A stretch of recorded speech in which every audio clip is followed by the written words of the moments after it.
Meus irmãos e minhas irmãs, meus amigos e minhas amigas, paz e bem para todos.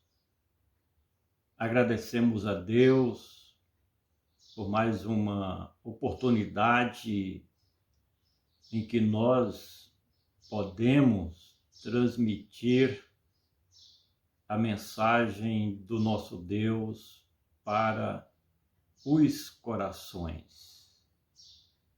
Você que está nos acompanhando através desta mensagem, tenha certeza que o Criador do Universo, Ele está prescutando, observando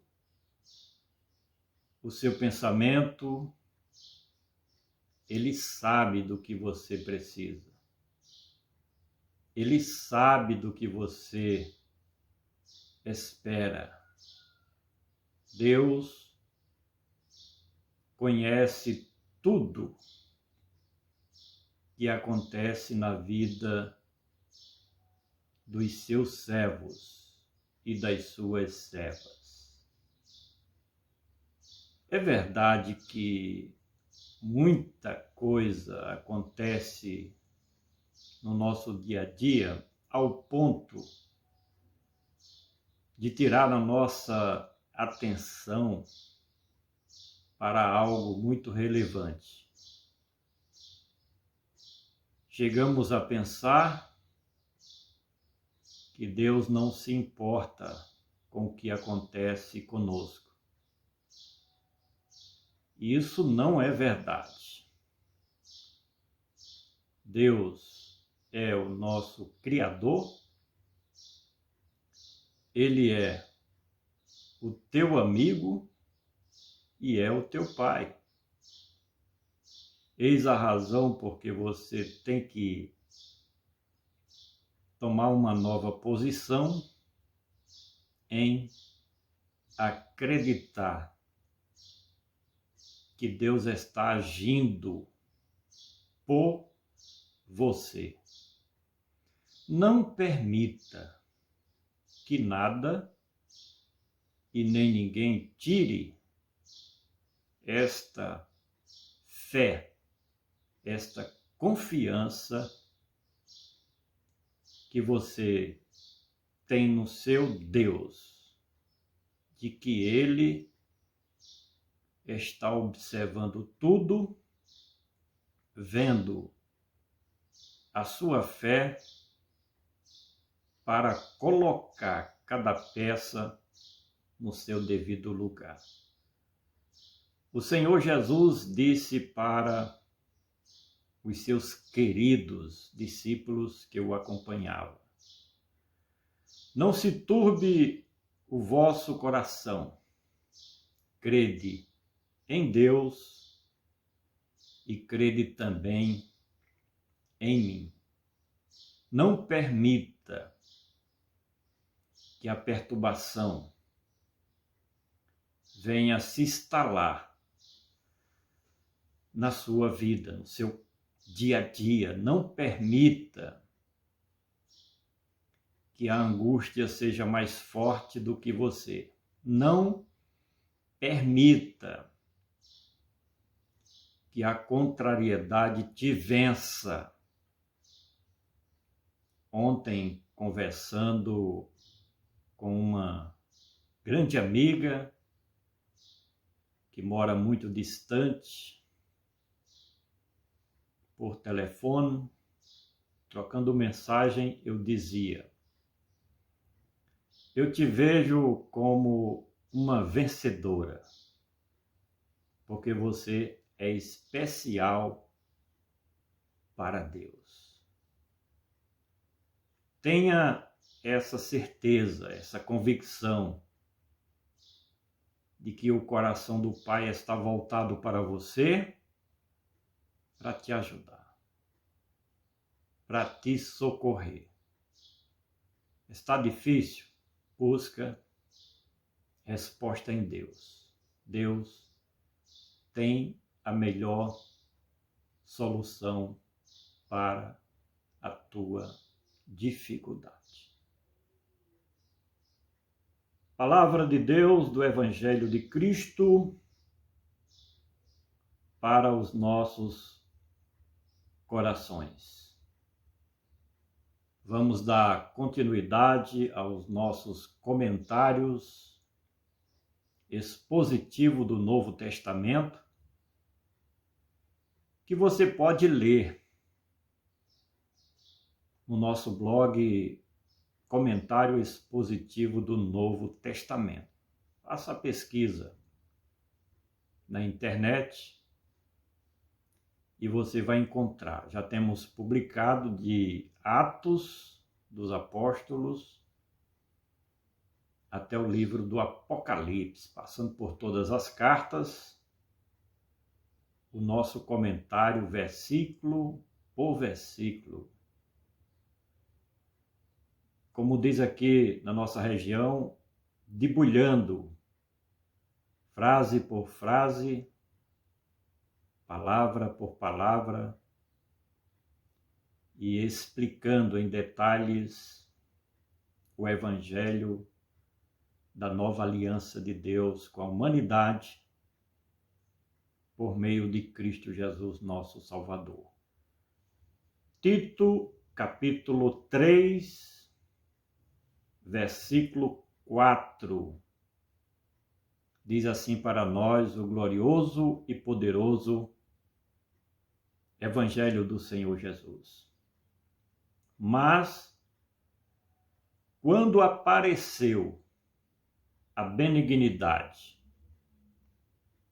e o amor de Deus, nosso Salvador, para com os homens.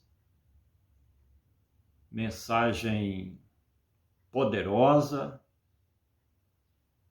iluminadora, reveladora do pensamento divino para com os filhos dos homens.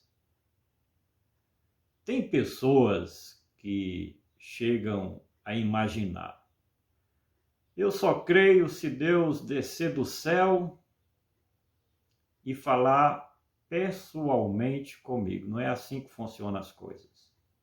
Primeiro, que você, como ser humano, não tem nem condições, não existe possibilidade na sua estrutura para estar diante da presença grandiosa do nosso Deus. Desde o começo da humanidade, que se diz que quem ver a Deus em plenitude, assim como ele é, morre. Então nem pense nisso, porque se você desejar que Deus apareça pessoalmente a você, você vai morrer. Você quer isso? Não adianta. Como é que Deus, na atualidade, age para se comunicar com os seres humanos? Através do Evangelho. Não é a palavra ou mensagem humana, é através do Evangelho. Quando eu me converti e passei a frequentar a igreja como templo, denominação, há mais de 30 anos passados, eu percebi, com o passar do tempo, que havia muita coisa em termos de pregações e ensino que estava fora das Sagradas Escrituras, teorias humanas, fruto da inteligência humana para tirar proveito da palavra de Deus.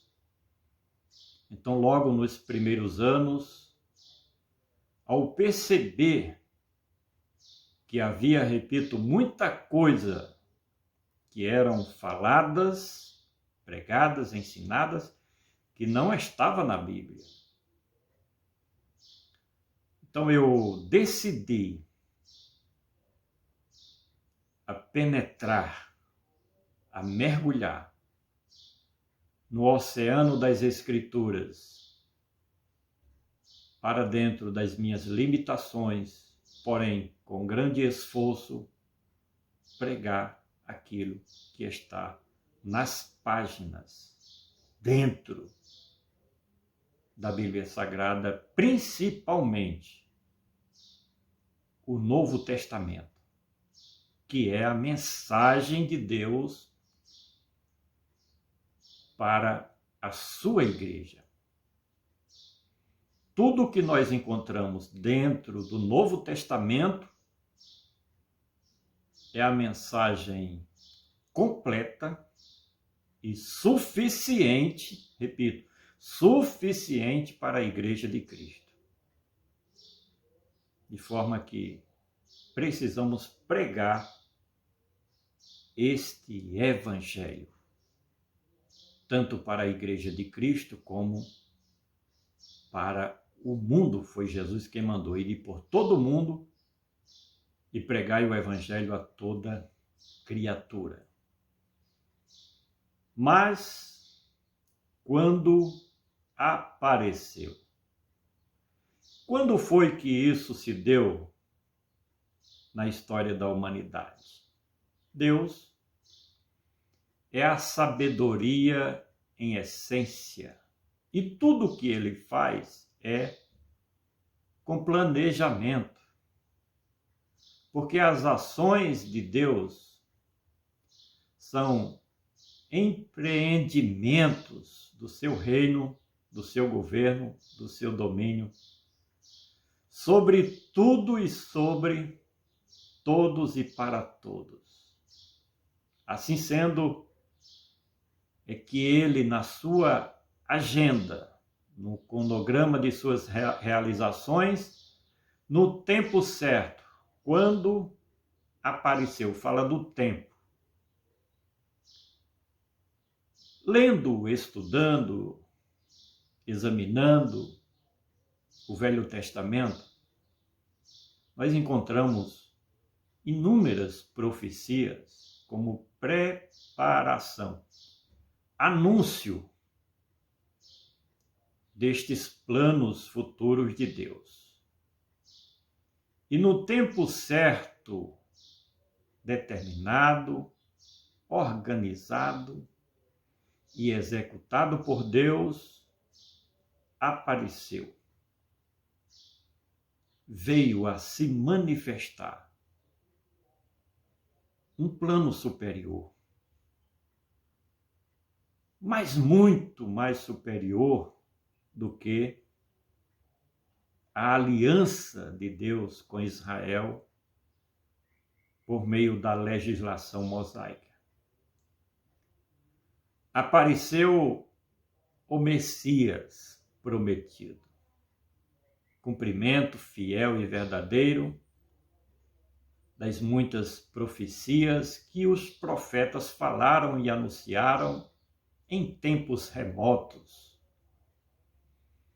a respeito desta grande, imensa promessa da parte de Deus, que é a chegada do Messias. Apareceu. Apareceu de forma prevista, mas com fidelidade em abençoar não somente Israel, mas todas as nações do mundo. Mas quando apareceu, o quê? A benignidade. Isso se traduz por bondade infinita, misericórdia ilimitada. Essa benignidade de Deus pode ser vista como sua ação prática para benefício de todos. Essa benignidade que apareceu na pessoa bendita de Cristo Jesus, nosso Salvador, representa o braço estendido do nosso Deus para socorrer os pecadores. Quando o Senhor Jesus nasceu no planeta Terra,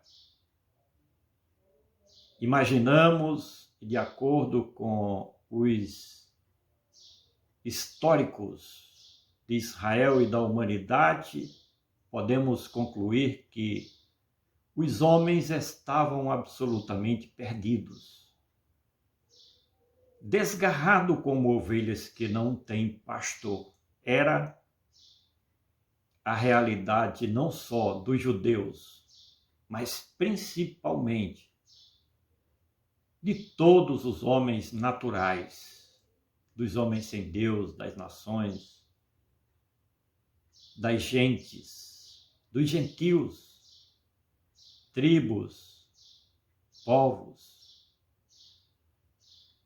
E essa benignidade veio dos mais altos céus, como fidelidade de Deus em não desprezar as suas criaturas. Mesmo vendo e percebendo que havia a dominação do sentimento de rebelião, de apostasia, de desobediência por parte dos filhos dos homens, mas esta benignidade teria que se manifestar. Sabe por quê?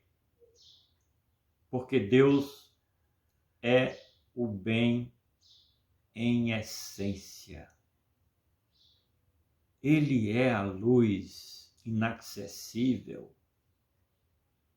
É a justiça em prática. Justiça benevolente. Justiça que se traduz por perdão, por compaixão. Mas quando apareceu a benignidade de Deus, a boa vontade, por isso que o Evangelho é boas novas, se manifestou, apareceu essa benignidade, Deus dizendo aos filhos dos homens: eu perdoo, eu acolho, eu abraço. Oh, eu estou sentindo a presença de Deus aqui. Essa benignidade é o resultado da boa vontade do Criador para com todos os filhos dos homens. Essa benignidade era Deus aparecendo no meio da multidão, como sendo Emanuel de Deus, Deus conosco, Deus entre os homens, a favor dos homens. Essa benignidade não foi para prejudicar a quem quer que seja, nem mesmo aos maus. Não. Essa benignidade foi a encarnação do bem maior de Deus para beneficiar a todos de um modo geral, pequenos e grandes, pobres e ricos, pretos e brancos, os homens mais cultos da sociedade, bem como e principalmente os mais humildes. A manifestação, o aparecimento desta benignidade se deu através do Filho de Deus, Jesus Cristo, nosso Salvador. Mas quando apareceu a benignidade, e o quê? E o amor de Deus. A Bíblia, em miniatura, é aquele versículo que diz: porque Deus amou o mundo de uma tal maneira que deu seu Filho unigênito para que todo aquele que nele crê não pereça, mas tenha vida eterna. Este é o amor imenso, grandioso. Este é o amor de Deus sem limite, de tal maneira, sem limite, justamente como a encarnação do Verbo de Deus, o Senhor Jesus Cristo, o Cordeiro de Deus que tira o pecado do mundo. Que grande amor! Como que alguém daria o seu Filho único para morrer em lugar dos pecadores? Deus fez isso. O seu ilimitado amor constrangiu a dar o melhor de si, o mais valioso de si, o mais precioso de si, o seu unigênito Filho, Jesus Cristo, como prova deste grande amor. Porque Deus prova o seu amor para conosco, em que Cristo morreu por nós, sendo nós ainda miserável pecador. Não existe amor maior, o amor de Deus. Esse tratamento especial da parte do Todo-Poderoso, o maioral dos maiorais, aquele que está assentado no mais alto e sublime trono, não precisa do homem para absolutamente nada, mas o seu grande e imenso amor fez com que suas entranhas de misericórdia se manifestasse, permitisse que o seu unigênito Filho viesse aqui para passar tanto sofrimento, tantas contrariedades, tantas perseguições, humilhações, as mais altas autoridades do governo romano, a elite religiosa dos judeus, sacerdotes, aqueles que representavam a nata da sociedade judaica, escribas e fariseus, perseguindo todo momento, buscando uma ocasião para prendê-lo e condená-lo. Não foi uma vida nada fácil, mas era justamente a manifestação, o aparecimento, a revelação deste amor de Deus, da compaixão divina, do perdão que está disponível. Deus, nosso Salvador. Quem é o nosso Salvador? O próprio nome explica isso, porque o nome Jesus quer dizer Salvador, aquele que veio para salvar o seu povo dos seus pecados. Mateus 1:21. É o nome Jesus. O próprio nome já fala da sua grande missão para salvar.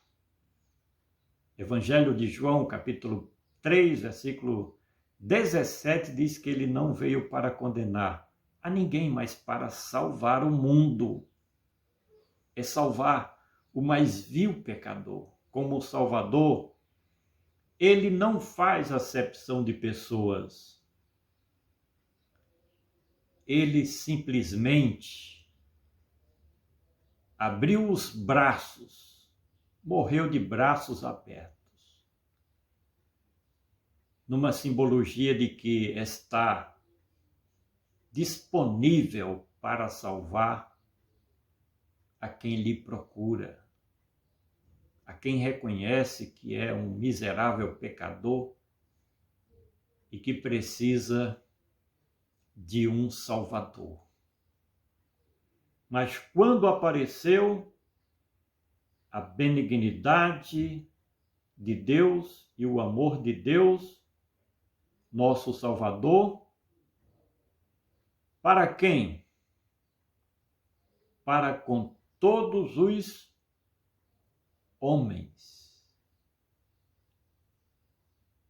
O projeto de Cristo, a nova aliança de Deus é com a humanidade. A antiga aliança mosaica era com Israel, excluindo as demais nações do mundo.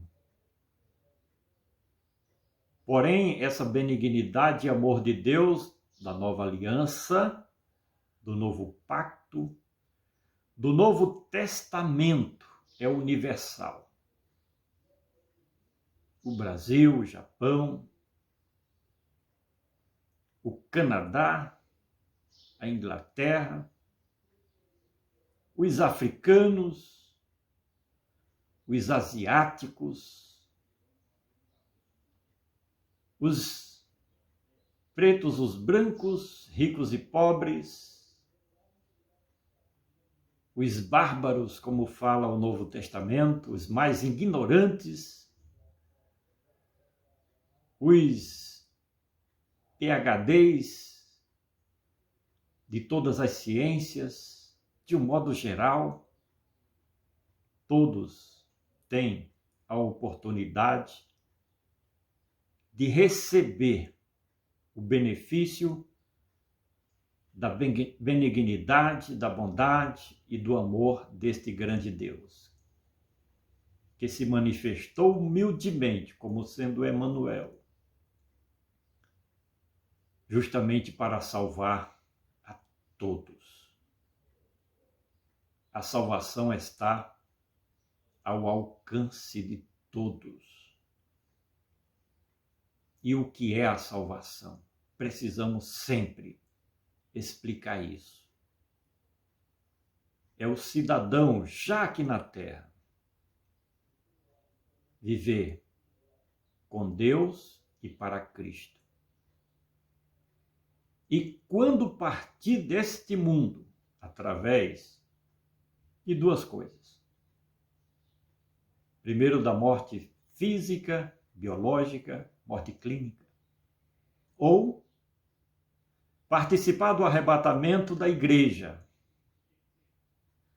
Ter o privilégio, a bem-aventurança, a felicidade de ir morar na Nova Jerusalém, cidade feita por Cristo como sendo a habitação eterna dos salvos, dos redimidos pelo sangue que foi derramado na cruz do Calvário, para a salvação de todo aquele que crê no nome poderoso de Cristo Jesus, que crê na obra redentora ali realizada na Palestina e Israel, na Judeia, em Jerusalém, no Monte Calvário, justamente por Cristo, o Filho de Deus, para o bem de todos.